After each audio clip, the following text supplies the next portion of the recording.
got my flower for being the KSVIP today. Gene's got a birthday. I got a Gene's birthday. got a birthday. So here's my flower. Beautiful. And they always are. I know, and they last for a long time. They're great. And then here's my birthday present. So let's see if I can open this. He had instructions to open it now. On the air. Next time I go on the air. You heard it. I did. I'm a witness. Yeah. Okay. So we're going to open it up. Quit trying to save the paper and just rip it. It's probably a Michelle Lujan Grisham bumper sticker. Oh, is she trying to buy votes now? Okay. It is a sign. Warning. Does not play well with liberals. Oh, that's perfect. I love it. That's true. You going to put it on the front of the building? We'll have to, or on my office or something like that. I'll set it right there. That's pretty great. Well, yesterday I had Aaron Irving on the air, and he had a picture. I guess the governor was in Carlsbad on Tuesday, meeting with the city of Carlsbad folks, and they were celebrating the completion of the Brinewell project. Okay. And that's been going on for a number of years. According to the story that Jared had, 14 years. That's been going on for 14 years since they first determined that there was an issue, potential issue with the brine well that could result in a massive sinkhole. Yeah. There at that Y intersection. Where people are building stuff, which I cannot understand. Yeah. The last few years when they talked about, it could sink, and what'd they do? New construction just went like crazy right there. Well, they've had this remediation project, and they've, for the most part, it's done. They've got a few little wrap-up things to do, but it's done. Okay. So the governor's in town to celebrate, along with the city of Carlsbad and the county and the highway department, the completion of the Brinewell project. She's kind of brave coming in this this neck of the woods. I was told there were some pretty nasty signs welcoming her to Carlsbad yesterday. And so she's there speaking, and Aaron has a picture of her speaking to a group of people that are gathered, and behind her is one of those orange construction project signs that you see every time. Oh, yeah. It says, Governor Michelle Lujan Grisham, Carlsbad Brinewell Remediation Project. Really? Yeah. Notice it took me a minute because I was speechless. Yeah. So something that started 14 years ago. She thinks she's going to get credit for it now. She is taking credit for it, and that's why she went down to Carlsbad. Oh, so that she could stand before the gathered masses there and take credit for this, because obviously she's got to get reelected. Well, every time she opens her mouth on the television, she's obviously buying votes or trying. Yeah. And, of course, everybody in the northern part, north of I-40, is kissing her feet. Oh, there's people around here, too. Yeah, and they're just bowing down. Yeah. What idiots. Yeah. So, yeah, they're let's give you money now for gas. Oh, here. Those are really votes that you're buying. Yeah. My God. It's insane. And I asked Aaron a number of times, is that a photoshopped picture? He said, no. Is that the Babylon Bee? He said, no. He said, that is an honest-to-goodness sign that I'm sure was put up near that intersection. Yeah. Announcing to all the masses of the people driving through there every day that was her Brinewell remediation project. That's the Governor Michelle Lujan. And the only reason I would have put a sign up with her name on it is if it had actually turned into a sinkhole. And then I would have called it the Governor Michelle Lujan Grisham sinkhole. No kidding. But I could not believe my when I next saw that. question was going to be, was it painted for this event, for her to, when she came, or has it always been worded that way? I have never, and this is what I said to Aaron, and I'm not aware of everything. I'm not the smartest person in the room. We see stuff sometimes, but we don't see it. Yes, exactly. But I asked Aaron, I said, have you ever heard in the whole time, and now I've learned from the story, 14 years, have you heard at any point in time over the last 14 years her name in any way, shape, form, or capacity attached to this project? Yeah. And he was not aware of any previous time that her name had been attached to the project until this sign gets unveiled. And we're going to put a sign up to say it's done. And it's the Michelle Lujan Grisham Carlsbad Brinewell project. Oh, Lord. I hope people are not so stupid to vote for her and get her back in there. Yeah. Because she hasn't done anybody any favors. You got to go back and remember how many businesses closed thanks to her. How many people lost jobs thanks to her. Mm-hmm. And don't give me excuses, but this is still why we can't find enough people to work, because why? They don't want to work anymore. They make too much sitting on their couch playing with their phone. I know, and I get confused because the Labor Department, the federal, came out this week and they said that the number of folks on government assistance is at the lowest level it's been in a long time. Well, they can say anything they want, and how are we going to prove it? Well, no, That's the I bad understand part. that. Yeah, I know, but still, I got to thinking that the other day. They tell you one thing one day and something different the next day.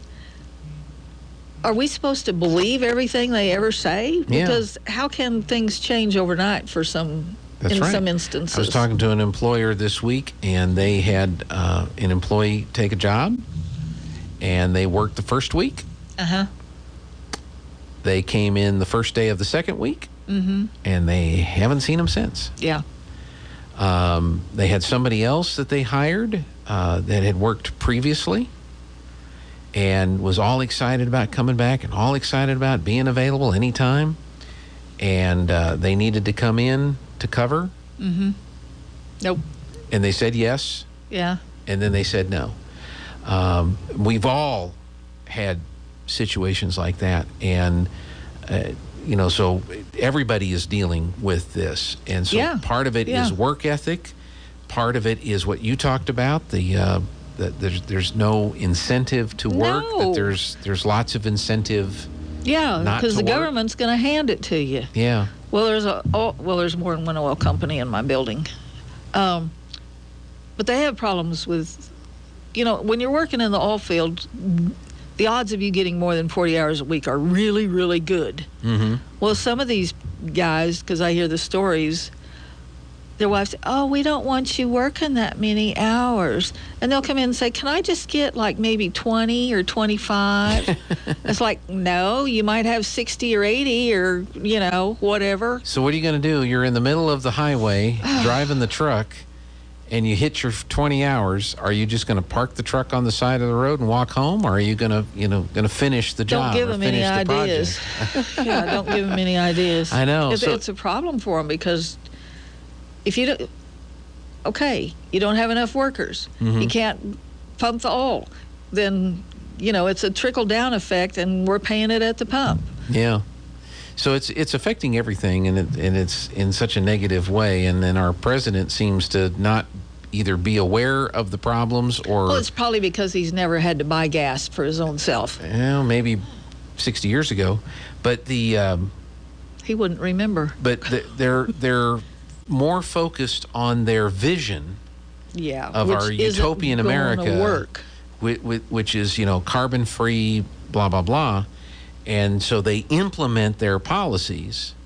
And then when the result of the implementation of these policies manifests itself into what we're seeing today, they have no clue. They have no idea. There's no switch that we can flip that can fix this problem. And it's very frustrating. No. And I think it goes long before Biden, but we've created a situation in the country where we don't want to manufacture things, and so we ship all the manufacturing to other countries.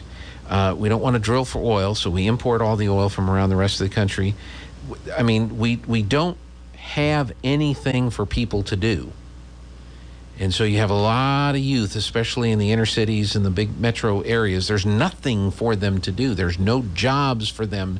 I mean, there are jobs, but you know what I mean. There's not, tons and tons and tons of jobs, and they don't grow up with the mindset that I'm going to get a job and I'm going to get a career. No, because their parents weren't working, and they were sitting on their butts at home watching television. And then we're flooding the country with hundreds of thousands of more people coming across the southern border that are just flooding into this country, who are going to start begatting more babies, who are then, by virtue of them dropping them here, are going to become U.S. citizens. So now we're going to have, dependents here that we're going to be obligated to take. And so we're outsourcing and shipping out all of the jobs that these people could do. We just went through the COVID pandemic where our governor was top of the list, what's essential and what's non-essential. Yeah, and who's she to decide what is and what isn't? That's right. So we focused everything over to the online stuff. So unless you want to work in a warehouse or drive a truck for Amazon or Walmart, what careers are there? What is there for you to do? And now we're flooding the country with hundreds and hundreds of thousands of people, for the most part, that are not higher skilled workers. They'd be great to work in some of these lower skills or entry level or other type of manufacturing jobs, but we're chasing all the manufacturing out of the country. Yeah, so we have nothing for these people to do. We were the greatest country in the world, the greatest nation there was, and we have all the capabilities to be self-sufficient. Yeah. So buck up, people. I know, but keep it here. But that attitude is white privilege. That attitude is racist. Don't give me attitude. No, that's what I'm saying. Yeah, So this is what we're breeding right now. This is what the attitude that we're breeding, the atmosphere that we're breeding, and it's going to be a hard. It's going to take more than one term of a conservative president to turn this around. This is going to have to be something that, as a country, we're just going to have to decide we're done with that path. We're not taking that path anymore. We're done with the woke. We're done with the progressive. We're done with the liberalism. We're done with it. And for the next 20 years, this is the direction that we're going to go. Yeah, because we can't be dependent. What was it? Just not too long ago, there was some drug that was manufactured, Russia or somewhere that we needed? China, probably. Well, you get those countries really mad at us, or you go to war with them. Guess what? All your stuff is cut off. Yeah. If we eliminated everything in this country made in China, Hobby Lobby would be closed. Many stores would be closed. Right. Pull it all out of there. Yeah. Start looking at labels. Made in China, made in China, made in China. Well, once in a while you'll see Vietnam, Sri Lanka, Seychelles, Greece. Rarely, though. But, start looking at it. Yeah. And if you make them mad or go to war with them, they're not going to ship you stuff in the meantime. Well, you better start learning how to manufacture it over here. We have that capability. There is no excuse. Yeah. But it's a big project, and it's going to take time to get back into that attitude. Yeah, but if you don't start working on it, it isn't going to happen either. Yeah. No, you're right. You're right. It's scary. We're going to see what happens. Think about it. I was looking at a story. This is a 2-week-old story, and in the story, it looked like in a head-to-head in this poll, Grisham wins every scenario. She beats every one of the 5 Republican candidates. Dear. In every scenario, she wins. The one that's closest to her is Ron Ketty. But in every case, she wins in every one of these head-to-head polls. In a couple of categories, she's hands down favored by New Mexicans as being the better person to take care of this particular problem than the Republican. I guess the only thing that was enlightening or encouraging was the fact that Ron Ketty was the one that was closest to her. And secondly, in none of these polls did she have over 50%. She was under 50% in every single one of these polls. And so you look at it and you go, okay, Mark just ran for Senate 2 years ago. Yeah. Statewide race. Right. Everybody in the state had a choice between Mark or Ben Ray. Yeah. And they voted for Ben Ray. They voted for the Democrat. But it's been 2 years. We've had 2 years. We've gone through the COVID pandemic. We've gone through the... the 2 years of the Biden administration. Democrats are really not too, on top of a lot of people's lists right now. So is this maybe the time that it could happen? And those were the 2 things that I kind of gathered from the poll, was that he was within 4 points. I don't know why New Mexico is such a Democratic state. Well, I have my thoughts on it. Yeah, but he's within 4 points, and she is under 50% in well, then we got to pull the undecided. Right. Or the independents. Well, the undecided, I forget which category it was, but there was one particular question they asked about something, and the undecideds were overwhelmingly in her corner. Oh, dear. we'll have to see. Anyway, we kind of swerved into that stuff to make people angry on that, but we've got. Well, you got to remember all the evil things that she did. Yes. Hers was "do as I say, not as I do" was her. That could have been her slogan. Yeah. If I want to go get my hair done, if I want to go to the shopping, if I want to do this, if I want to eat out, they will prepare it for me. I can spend money at the governor's mansion. I can throw parties. I can buy champagne. I can do I. Yeah. But you can't. You must stay in your house. You must stay home because you're not important. Don't you're not go to essential. church for Easter. Yeah. All these other things. Don't. Yeah. But it's good to know, and this is what I learned yesterday because I did not know this, but it was good to know that the Carlsbad Brinewell Reclamation Project was hers. Yeah. It was her idea. It was her concept. It was her pushing it through the legislature. It was her getting it done. It was her getting the money. Sure. It was her putting that all together because her name's on the project. Yeah, and it's snowing outside right now, too. All right, what else is going on, Linda? You've got Yard Boy of the Scouts Week today? Okay, you have Yard of the Week. Do you have any nominees? Two. So the sign will be out and about soon. And you'll send me the But pictures. I will. Okay. If you have know of anybody that has a wonderful yard, wonderfully landscaped, great curb appeal, nominate them for Yard of the Week. Okay. We'll take care of the rest. We'll go ask permission to put a sign, take pictures. We'll get information to put a cute little tagline story with it in the paper. It'll be on KSVP's, so this is a cute little thing to do, and people love the recognition. Mm-hmm. So, and sometimes it generates old friends that they hadn't seen in a while that say, "Hey, I saw you," or "No, it's great," and they'll come by and visit. And yeah, I've heard people say that. That wasn't something I made up. That really happened. That really happened. Yes, That's right. That really happened. Uh-huh. The Scouts are doing cleanup. Now, does your sign that you put in the yard say the Governor Michelle Lujan Grisham Yard of the Week? No, it says Artesia Clean and Beautiful Yard of the Week. Okay, just making sure. Yes. No, that name does not get anywhere on anything that I own. No. Good to know. I love the bumper stickers and the big giant signs that says "Our governor is an idiot." Those are my favorite. Yes. Okay, Scout cleanup tomorrow. Yep. Okay. You can still call me Mm-hmm. because obviously they're going to be doing it on the 4th of this month, which is tomorrow, and the 11th. So, and the basketball boys will be doing it on the 16th and the 23rd of next month. The odds of them getting to your house tomorrow are probably slim because I have got You've got a list. Okay. I have got a list. But that doesn't mean you can't get on it. Right. Because we will get you. And I don't think it's going to be terribly windy tomorrow. I have kids working for me now. So, we can always pick up the slack next week. And we've already picked up a couple of places. And we can come to your house. And, my phone is blowing up now. So I can feel it vibrating. It's a great cause. They're enjoying, cleaning up, helping try to get the community clean and beautiful. Obviously, we were driving alleys yesterday, and oh my goodness, people, please, when you can literally use a rake to clean up the garbage in an alley, there's a serious problem. And don't say, "Well, it's not mine." Well, no, but maybe you need to help clean it up. That's right. It's horrible. We don't want to look like a third world country.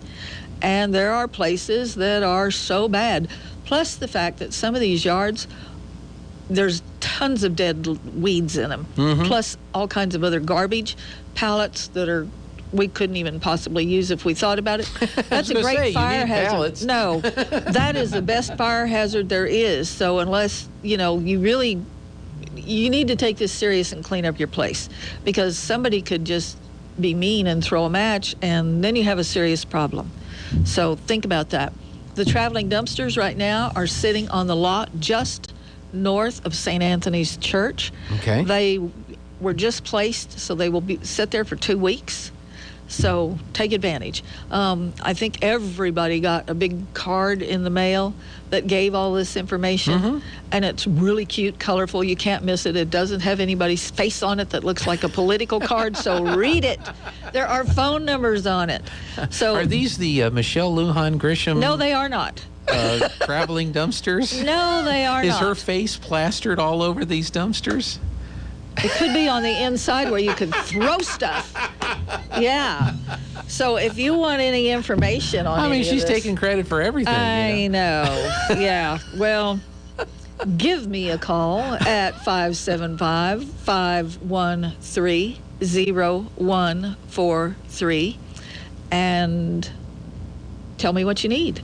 You know, if you want to be on the list for cleanup, if you want to know anything about the traveling dumpsters, if you want to nominate Yard of the Week, I'm the one you call. And there's one other event coming up, and that's your e-waste. E-waste, 17 and 18, and Clark will be there for document destruction. So if you've got any sort of electronics, dig them out of the closet. Because if you called me right after it last year and I sold you, just kick it back in the closet and bring it next year. Now's the time to go back in there and start digging it out. And if you got some pallets that could be used for that, please give Linda me a call.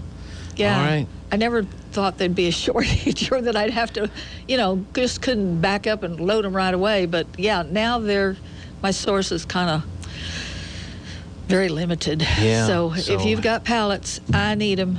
Well, there's a lot of stuff going on and a lot of reasons to get the yard cleaned up. Oh, please, people, we don't want to look like this. Boy Scouts or basketball players will come to your house. Yes. You can take it to the traveling dumpsters. You can take it to the transfer station. The Chase kids, scholarship kids. Oh, yeah, they're going to be doing projects. 22nd and 23rd of June, so people are signing up for that. And that's another thing that I learned. The transfer station is not allowed by the environmental department anymore to have refrigerator freezers out there unless the Freon has been pulled out. Oh, no. So think of that, people. And, I asked, what are we supposed to do with them? Leave them in the alley? And they said, we're not allowed to have them here. They couldn't give me a good answer. Well, so do I. But no. So the Michelle Lujan Grisham Freon sucker. I'm glad you said it, not me. And then we'll take her picture and we'll have the sucker right there in the appropriate area on her face, and we'll suck out all the Freon. This is why we get along. We think alike sometimes. All right, Linda. I need to go. Okay, if all else fails, you can always call the office. 575-748-3192. Very good. And there are times that I will not be able to answer this phone because if I'm driving and I don't have a secretary sitting next to me, / one of the kids. Yeah. Yeah. Just hang in there. I'll call you back.